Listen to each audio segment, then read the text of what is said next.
Good morning. Education, கல்வி. இப்போ அதை பற்றி சொல்லணுன்னா நிறைய சொல்லலாம்.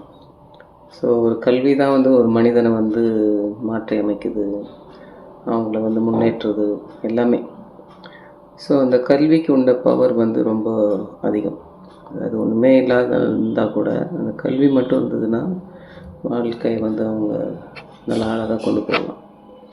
ஸோ அதே மாதிரி பெண்கள் கல்வி ஒரு பொன் வீட்டில் படிச்சிருந்தா அந்த குடும்பமே படித்த மாதிரி அப்படின்றதுலாம் இருக்குது. ஸோ இது எதுக்கு சொல்ல வரேன் அப்படின்னு சொன்னால், அதாவது படிப்பறிவு இல்லாத அவங்க தன்னுடைய பிள்ளைகளை படிக்க வைக்கணும் அப்படின்றதுல ரொம்ப முனைப்பாக இருப்பாங்க.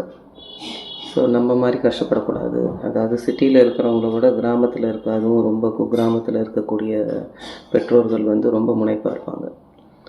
ஸோ அதுக்கு ஒரு சின்ன எக்ஸாம்பிள், அதாவது இதை எப்படி ரிலேட் பண்ணுறது அப்படின்றது நீங்கள் பாருங்கள்.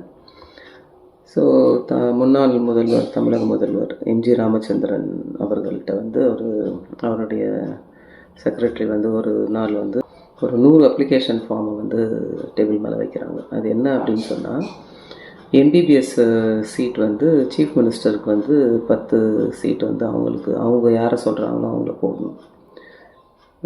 தலைவர் இதை பார்த்துட்டு நீங்கள் சொல்லுங்கள் அப்படின்னு சொல்லி வச்சுட்டு போகிறேன். நான் கொஞ்சம் நேரம் அப்புறமா வரேன், சாயந்தரமாக வரேன். அதோட கொஞ்ச நேரத்தில் ஒரு 10 நிமிஷம் கூட இருக்காது, அவர் கூப்பிட்றாரு. நான் செலக்ட் பண்ணிட்டேன், நீங்கள் எடுத்துகிட்டு போங்க அப்படின்னு சொல்லிட்டு சொல்கிறாரு. இவருக்கு ஒன்றுமே புரியல. அது எப்படி ஒரு 100 அப்ளிகேஷன் ஃபார்மை எப்படி அதுக்குள்ளே பார்த்துருக்க முடியும் அப்படின்ட்டு. நான் கேட்குறேன்னு தப்பாக எடுத்துக்காதீங்க, நீங்கள் எப்படி செலக்ட் பண்ணீங்க அப்படின்னு சொல்லி கேட்டோன்னே, நீங்களே பாருங்கள் அப்படின்னோடனே அந்த அப்ளிகேஷன் ஃபார்மில் இப்படி பார்த்தோன்னே எல்லாத்துலேயும் என்ன ஒரு சிமிலாரிட்டி இருக்குதுன்னா, அந்த பெற்றோர் கையொப்பம்ன்ற இடத்துல கை நாட்டிருக்கு. ஸோ பார்த்துட்டிங்களா அப்படின்னு சொல்லி கேட்குறாரு. பார்த்துட்டேன், பெரிய விஷயம் ஐயா இது அப்படின்னு சொல்லிட்டு சொல்கிறாரு. அதாவது ஒரு கை நாட்டாக இருக்கக்கூடிய பெற்றோருடைய பிள்ளைகள் ஒரு டாக்டர் படிக்கணும் அப்படின்றது முதலமைச்சர் அவருடைய மனசில் வந்திருக்கு அப்படின்றது ஒரு ரொம்ப பெரிய விஷயம்.